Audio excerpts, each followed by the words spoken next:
वो बचपन से ही समझदार थी। जब दूसरे बच्चे अपनी जिद पूरी करवाते थे, वो घर की हालत समझ जाती थी।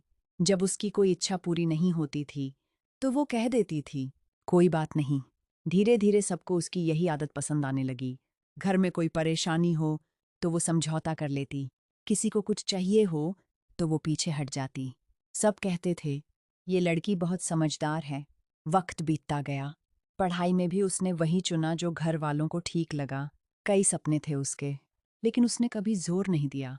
फिर शादी हो गई। अब जिम्मेदारियां और बढ़ गईं। वो सबका ख्याल रखती रही।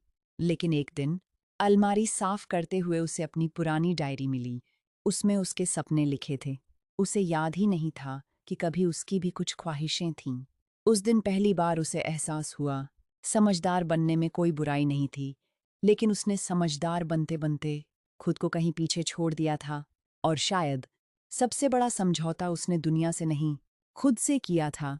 वो हमेशा कहती थी, अभी नहीं, पहले पढ़ाई पूरी हो जाए, फिर अपने सपनों के बारे में सोचूंगी, फिर नौकरी मिल जाए, फिर सोचूंगी, फिर घर की जिम्मेदारियां कम हो जाए, फिर सोचूंगी, फिर शादी हो गई, फिर बच्चों की परवरिश, फिर परिवार। हर बार उसने अपने सपनों से कहा, थोड़ा और इंतजार करो, और उसके सपने इंतजार करते रहे। साल गुजरते गए। एक दिन उसने आईने में खुद को देखा। वो थकी हुई थी, लेकिन थकान काम की नहीं थी।